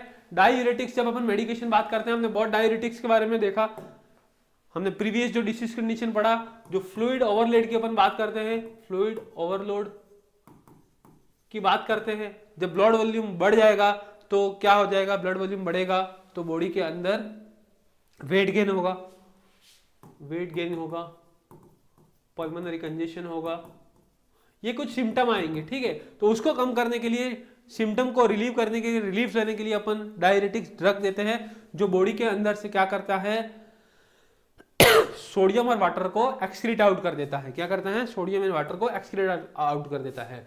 It relieve symptom of right side heart failure such as peripheral oedema, ascites and hepatomegaly. जो बॉडी के अंदर क्या है, ब्लड वॉल्यूम बड़ा था, ठीक है, जिसकी वजह से क्या हुआ, दिक्कत हो रही थी, पल्मोनरी सिम्टम आ रहे थे, उसको क्या करता है, वो ठीक करता है, रिलीव करता है दोस्तों। नेक्स्ट कौन कौन सा है? Loop diuretics, thyroid, group of diuretics. अलग अलग 3 से 4 टाइप के ड्रग हैं डायरेटिक्स में, जैसे कि लूप डायरेटिक्स, फ्यूरोसेमाइड अपन ने पढ़ा था, ठीक है, अपन ने थायराइड ग्रुप ऑफ डायरेटिक्स पढ़ा था, हमने potassium sparing group of diuretics भी पढ़ा था।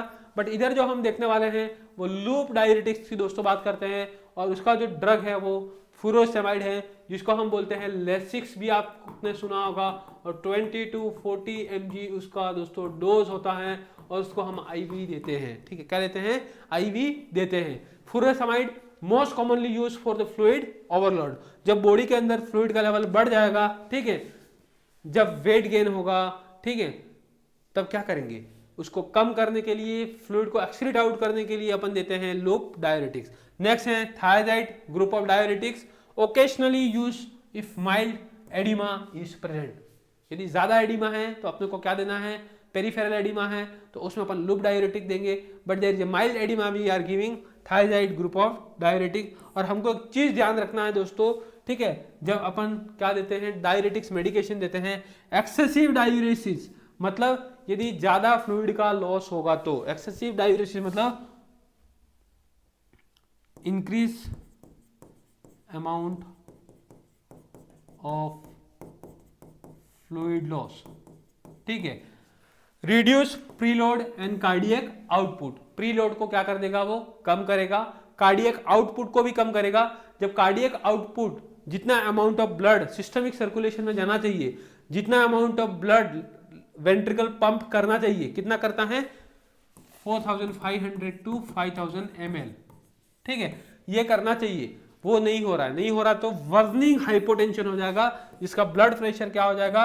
लेस देन और equal to 90/60 mm of Hg, जिसको अपन बोलते हैं वर्निंग हाइपोटेंशन। और क्यों होगा वो? इसके लिए होगा कि जो अमाउंट ऑफ अपन ने डाययूरेटिक दी तो अमाउंट ऑफ फ्लूइड है वो ज्यादा लॉस हुआ, ज्यादा लॉस हुआ तो कार्डियक आउटपुट कम हो गया, कार्डियक आउटपुट कम हो गया, किसकी वजह से? प्रीलोड की वजह से, और उसकी वजह से दिक्कत आ गई हाइपोटेंशन की। तो हमको ये भी ध्यान रखना है कि पेशेंट को मेडिकेशन दे रहे हैं तो उसका साइड इफेक्ट तो नहीं हो रहा है दोस्तों, पेशेंट को अपने को बीइंग अ नर्स ये चीज भी मॉनिटर करना है, ठीक है।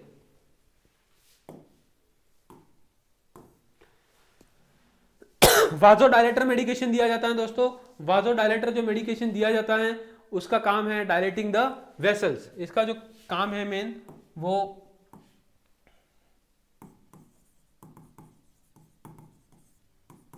डायलेटिंग ब्लड वेसल, ठीक है, we can say it is vaso dilator. Vaso मतलब वेसल्स और डायलेटर मतलब डायलेटिंग द वेसल। मतलब अपन बात करते हैं क्या काम है उसका, पल्मोनरी आर्टरी के अंदर प्रेशर क्या करेगा? कम करेगा। क्यों? क्योंकि पहले ब्लड वेसल क्या हो रही थी? कंस्ट्रिक्ट हो रही थी, मतलब सिकुड़ रही थी। अब उन ब्लड वेसल को, जैसे कि ये ब्लड वेसल है, पहले क्या हो गई थी? सिकुड़ गई थी, ऐसे सिकुड़ गई थी, तो इसके अंदर जो ब्लड का फ्लो हो रहा था, ठीक है, मतलब जो पल्मोनरी वस्कुलर रेजिस्टेंस था वो क्या हुआ था? इंक्रीज हुआ था। जब इंक्रीज हुआ तो क्या हुआ? पल्मोनरी हाइपरटेंशन हुआ। अब क्या होगा? ये जो ब्लड वेसल सिकुड़ी थी वो रिलैक्स हो गई। क्या हो गई? रिलैक्स हो गई, ठीक है। जब रिलैक्स हो गई, जब डायलेट हुई, तो ब्लड बराबर क्या हो रहा है? पास हो रहा है। क्या हो रहा है? हो रहा है। तो पल्मोनरी हाइपरटेंशन कम हुआ वस्कुलर रेजिस्टेंस दोस्तों। इन पेशेंट विथ पल्मोनरी हाइपरटेंशन कुछ ड्रग हैं लाइक फॉस्फोडाइस्टेरेस 5 इनहिबिटर, ठीक है, ये ड्रग है जिसको अपन बोलते हैं सिल्डेनाफिल, शायद आपने नाम सुना होगा सिल्डेनाफिल, ठीक है। और ये ड्रग करती है, रिलैक्स करती है पल्मोनरी वेसल को, ठीक है, जिसकी वजह से क्या होगा? इंप्रूव राइट हार्ट फंक्शन, ठीक है। पल्मोनरी जो ब्लड वेसल है उसको रिलैक्स करेगी, जो इंक्रीज हो रहा था प्रेशर, ब्लड प्रेशर, वो कम करेगी। वो कम करेगा तो क्या होगा? ऑब्वियसली जो हार्ट है उसका फंक्शन क्या होगा? इंप्रूव होगा। जो राइट वेंट्रिकल क्या हो रहा था? फेल हो रहा था, ठीक है, उसमें क्या होगा, इंप्रूवमेंट आएगा और पेशेंट का राइट वेंट्रिकल नॉर्मल फंक्शन करने लगेगा दोस्तों। नेक्स्ट है प्रोस्टासाइक्लिन एनालॉगस, जिसको अपन ड्रग है इपोप्रोस्टेनॉल, ट्रीप्रोस्टानिन, पोटेंट वालोडाइलेटर फॉर सीवियर केसेस, ठीक है। कोई पर्सन है वो लॉन्ग टर्म से सफर कर रहा है राइट साइड हार्ट फेलियर, और उसका जो कॉज है वो क्या है, लंग डिसीज है। क्या है, लंग डिसीज है। पेशेंट ने लाइटली लिया, ठीक हो जाएगा, ठीक नहीं हुआ और आगे जाके पेशेंट क्रॉनिक फेज में आ गया। जब क्रॉनिक फेज में आ गया तो उसके लिए पोटेंट वालोडाइलेटर ड्रग यूज की जाती है, और वो है इपोप्रोस्टेनॉल या ट्रीप्रोस्टिनिल ड्रग, ठीक है, of choice for the patient with the chronic cor pulmonale या chronic right side heart failure, ठीक है। नेक्स्ट जो अपन बात करते हैं वो एंडोथिलिन रिसेप्टर एंटागोनिस्ट हैं, रिड्यूस पल्मोनरी वस्कुलर रेजिस्टेंस, ठीक है। अब पल्मोनरी जो वस्कुलर था वो इंप्रूव बढ़ गया था। वो क्यों बढ़ा था दोस्तों, क्योंकि जो हार्ट है वो राइट वेंट्रिकल है वो क्या कर रहा था, इजेक्ट कर रहा था। इजेक्ट कर रहा था, प्रेशर क्या हो रहा था, बढ़ रहा था। क्यों, क्योंकि उसका जो रेजिस्टेंस है वो बड़ा था, अंदर हाइपरटेंशन हो गया उसकी वजह से, जिसकी वजह से use when the pulmonary hypertension is severe and persistent despite oxygen therapy. Oxygen therapy देने के बाद में भी क्या हो रहा था, वस्कुलर रेजिस्टेंस बढ़ रहा था, ठीक है।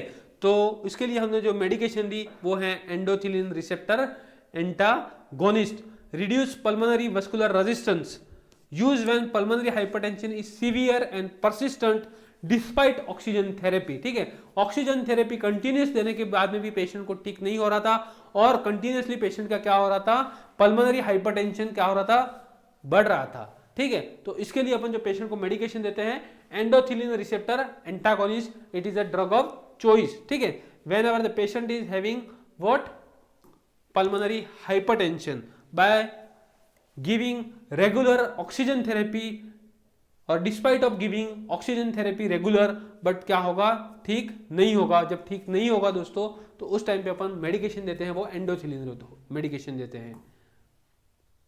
नेक्स्ट है एंटीकोगुलेंट पल्मोनरी एम्बोलिज्म। अपन ने देखा भाई उसका कॉज, और पल्मोनरी एम्बोलिज्म देखा तो उस पेशेंट को एंटीकोगुलेंट क्यों ना दे, एंटीकोगुलेंट दोस्तों देना पड़ेगा। तो जब एंटीकोगुलेंट की अपन जब बात करते हैं,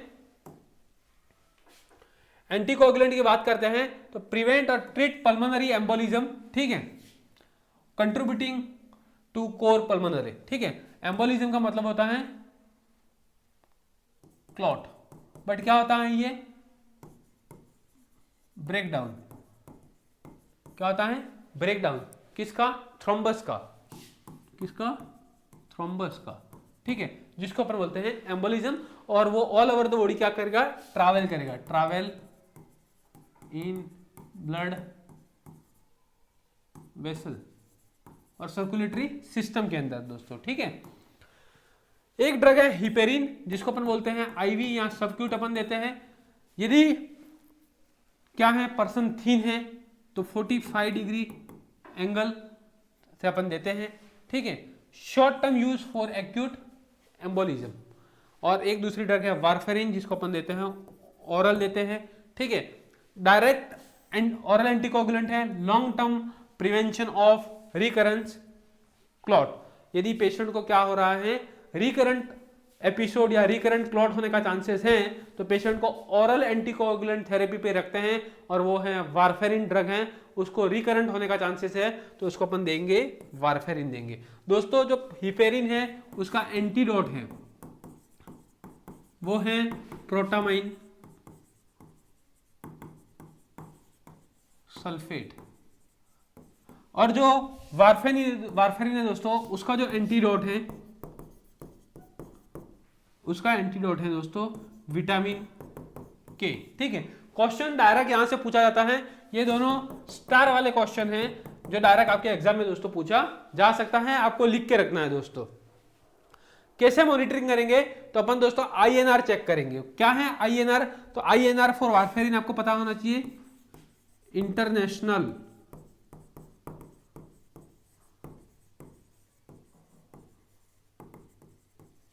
नॉर्मलाइज रेशो, ठीक है, रेशो। ये चीज अपन क्या करेंगे, चेक करेंगे। किसमें चेक करेंगे अपन, वारफेरिन के अंदर दोस्तों चेक करेंगे। ठीक है, जब वारफेरिन देते हैं तो अपन INR चेक करेंगे। Next, reduce right ventricular strain by improving pulmonary blood flow.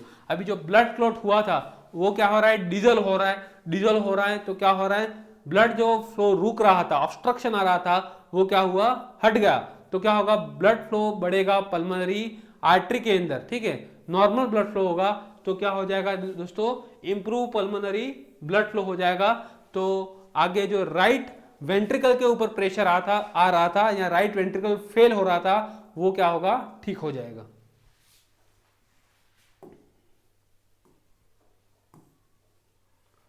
Next, कुछ प्रोसीजर करते हैं, जैसे कि एम्बोलस हुआ है तो उसके लिए ठीक करने के लिए यदि मेडिकेशन से ट्रीट नहीं हो रहा है या मेडिकेशन काम नहीं कर रही है उसके ऊपर, तो एम्बोलस को रिमूव करेंगे, जिसको अपन बोलते हैं एम्बेलेक्टोमी।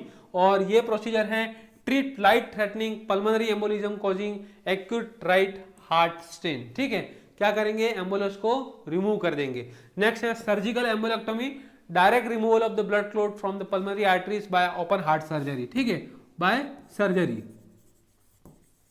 ठीक है, क्या कर देंगे, पल्मोनरी आर्टरी के अंदर से डायरेक्ट क्लॉट को रिमूव करेंगे। और कैथेटर डायरेक्टेड थ्रोम्बोलाइसिस, ठीक है, ये क्या है, मिनिमल इन्वेजिव रिमूवल ऑफ और डाइसोल्यूशन ऑफ क्लॉट। ये कैथेटर कहां पर लगाएंगे, आर्टरी के थ्रू पल्मोनरी आर्टरी में डालेंगे और वहां पर जो क्लॉट है उसको क्या करेंगे, बाहर निकालेंगे या उसको क्या करेंगे, डिसोल्यूशन करेंगे, डिजोल्व कर देंगे, जिसको अपन बोलते हैं कैथेटर डायरेक्टेड थ्रोम्बोलाइसिस। तो ये कुछ चीजें हैं, शायद पल्मोनरी एम्बोलिज्म की वजह से राइट साइड हार्ट फेलियर हुआ है तो उसको क्या किया जाता है, करेक्ट किया जाता है इस प्रोसीजर के थ्रू, जिसमें है एम्बोलेक्टोमी। ब्लड क्लॉट को क्या करेंगे, रिमूव करेंगे और कैथेटर से क्या करेंगे, उसको थ्रोम्बोलाइज भी कर सकते हैं दोस्तों। नेक्स्ट है कुछ मेडिकेशन लाइक ब्रोंको डायलेटर। इधर एक चीज लिखी हुई है ब्रोंको डायलेटर, शायद आपने सुना होगा। ब्रोंको मतलब ब्रोंकाई, डायलेटर मतलब डायलेशन, जो कंस्ट्रिक्ट हो गई थी उसको वापस क्या करना, फूलाना, जिसको अपन बोलते हैं डायलेटर। ठीक है, तो improve air flow and release symptom in underlying pulmonary disease like COPD। ठीक है, जिसमें अपन ने क्या पढ़ा था, इन्फ्लामेशन ऑफ द एयरवेज। ठीक है, और क्रोनिक ब्रोंकाइटिस के अंदर अपन ये मेडिकेशन देंगे, जिसमें क्या हो रहा था, एयर फ्लो को क्या करेगा, वो इंप्रूव करेगा। और जो इसका सिम्टम था, हाइपोक्सिया था, ब्रेथलेसनेस हो रहा था, उससे क्या मिलेगा, पर्सन को रिलीफ मिलेगा। जैसे कि ब्रेथलेसनेस,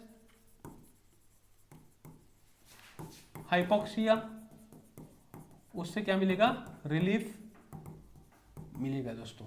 ठीक है, नेक्स्ट है शॉर्ट एक्टिंग ब्रोंकोडायलेटर। कौन सा है, तो आपको पता होना चाहिए, albuterol, ipratropium for acute symptom relief. यदि सिम्टम क्या है, एक्यूट है, सडन इन नेचर है, तो आप दे सकते हो शॉर्ट एक्टिंग, और उसमें है एल्ब्यूटेरॉल और इप्राट्रोपियम। ये मेडिकेशन है जो एक्यूट मतलब अर्ली फेज में आपको सिम्टम आए हैं तो उसको ठीक करना है, जैसे कि डिसेप्निया हो गया है, एक्सर्शनल डिस्निया अपन ने देखा था, ऐसे सिम्टम है तो आप उस टाइम पे दे सकते हो शॉर्ट एक्टिंग ब्रोंकोडायलेटर।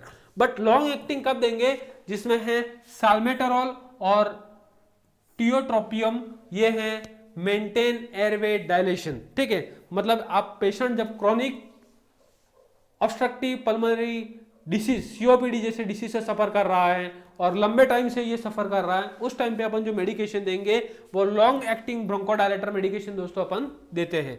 ये मेडिकेशन एक्चुअली करती क्या है, ये स्मूथ मसल को दोस्तों क्या कर देगी, रिलैक्स कर देगी। जब स्मूथ मसल को रिलैक्स करेगी तो जो एयरवे के अंदर रेजिस्टेंस है वो भी क्या हो जाएगा दोस्तों, कम हो जाएगा। जब एयरवे के अंदर रेजिस्टेंस कम होगा तो इंप्रूव करेगा ऑक्सीजन। ठीक है, जो ऑक्सीजन टिश्यूज को नहीं मिल पा रहा था, so it will increase oxygenation and reduce hypoxic pulmonary vaso constriction.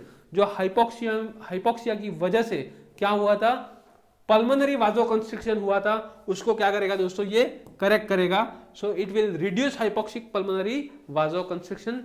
So this is the bronchodilator drug. Short acting and long acting drug के बारे में अपन ने दोस्तों देखा।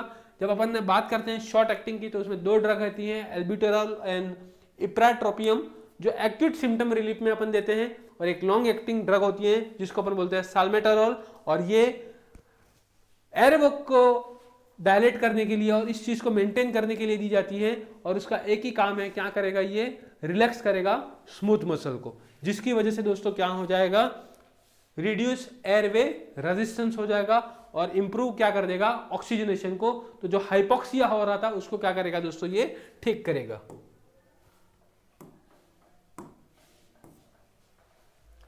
नेक्स्ट, और सर्जिकल ट्रीटमेंट होता है यदि पेशेंट मेडिकल ट्रीटमेंट से रिस्पॉन्ड नहीं करता है, तो जैसे कि लंग और हार्ट लंग ट्रांसप्लांट किया जाता है पेशेंट में। Just wait.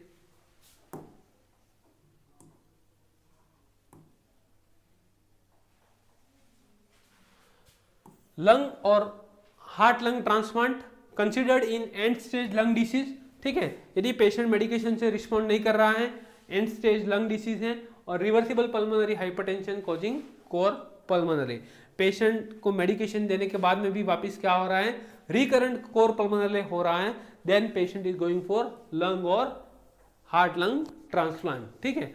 लंग ट्रांसप्लांट में क्या करते हैं, replace disease lung, improve oxygenation, reduce pulmonary artery pressure.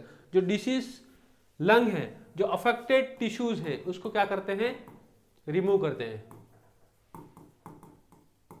But अपन बात करते हैं हार्ट लंग ट्रांसप्लांट में क्या किया जाता है, if right heart failure is severe and irreversible, यदि राइट साइड हार्ट फेलियर हुआ है, राइट वेंट्रिकुलर हाइपरट्रोफी हुआ है, और वो क्यों हुआ है, इंक्रीज हुआ है पल्मोनरी वस्कुलर रेजिस्टेंस, जिसकी वजह से पल्मोनरी हाइपरटेंशन बढ़ा, तो क्या करेगा वो, it require strict patient selection, ठीक है, लाइफ लॉन्ग इम्यूनोसप्रेशन, ठीक है, पेशेंट को जिंदगी भर के लिए क्या करेगा, इम्यूनोसप्रेसिव मेडिकेशन लेना पड़ेगा, and careful post operative management, मतलब पेशेंट को सर्जरी होने के बाद में ध्यान रखना पड़ेगा कि वो किसी ऐसे पर्सन के कांटेक्ट में ना आए कि पेशेंट उससे क्या हो जाए, इन्फेक्टेड हो जाए, ठीक है, क्या हो जाए, इन्फेक्टेड हो जाए। क्योंकि जब कोई ऑर्गन अपनी बॉडी में आता है तो वो जो ऑर्गन का ट्रांसप्लांट होगा उस पर्टिकुलर ऑर्गन के ऊपर कैसे, जैसे कि तो ये क्या है, ऑर्गेनिज्म है, क्या है, ऑर्गेनिज्म है,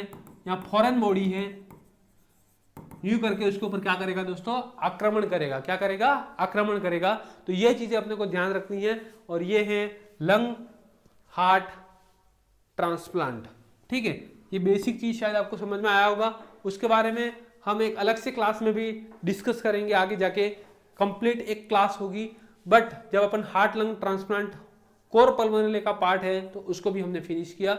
उसके साथ में हमने कोर पल्मोनरी क्या होता है दोस्तों देखा, उसका कौन सा कॉजेस होता है due to lung disease like COPD, asthma and chronic bronchitis, emphysema, pulmonary embolism, there is a chances of what hypoxia, और hypoxia की वजह से क्या होगा, पल्मोनरी वस्कुलर रेजिस्टेंस बढ़ जाएगा और पल्मोनरी हाइपरटेंशन हो जाएगा। तो जो राइट वेंट्रिकल है उसको काम क्या है, बहुत मजबूती से करना पड़ेगा और उसको हो जाएगा हाइपरट्रोफी। जब हाइपरट्रोफी हो गया तो राइट वेंट्रिकुलर को क्या कर देगा, फेल कर देगा, और उसकी वजह से क्या हो जाएगा, कोर पल्मोनरी हो जाएगा दोस्तों। तो ये चीज हमने देखी आज, ठीक है। उसके बाद में पेशेंट को हम कैसे मैनेज कर सकते हैं, by giving medication, oxygen therapy and surgically. तो ये भी हमने आज आपके सामने रखा और बहुत शानदार मजा आया होगा आपको। तो ऐसे ही आप जीडीसी नर्सिंग के साथ में जुड़े रहिए, एक से बढ़कर एक क्लास आपके सामने आने वाली है दोस्तों, जो आपको डे बाय डे आपको जो आपका एम है, आपका गोल है और आपका विजन है उसकी तरफ ले जा रही है। तो आपका जो अभी का गोल है, अब की बार 69 पार का, वो फुलफिल होगा किसके साथ में जुड़ने से, जीडीसी नर्सिंग के चैनल के साथ में जुड़ने से। तो दोस्तों इस लिंक को जल्दी से जल्दी आप शेयर कीजिए अपने कलीग्स, अपने फ्रेंड के साथ में भी, और उनको भी इस फ्री लाइव क्लास का बेनिफिट दीजिए। तो वो भी घर पे बैठ के क्या कर सकते हैं, पढ़ सकते हैं, वो भले बीएससी हो, जीएनएम हो या एमएससी नर्सिंग हो, इस क्लास का भरपूर फायदा उठा सकते हैं। इसी के साथ में मैं आज इस क्लास का एंड करता हूँ यहाँ पे, और हम नेक्स्ट लेक्चर में हम एक नई क्लास के साथ में आपके सामने रहेंगे, और उसी क्लास में भी हम बहुत शानदार तरीके से क्या करेंगे, डिस्कशन करेंगे, पढ़ेंगे बहुत मजबूती के साथ में और आगे बढ़ेंगे। थैंक यू दोस्तों, थैंक यू एवरीवन।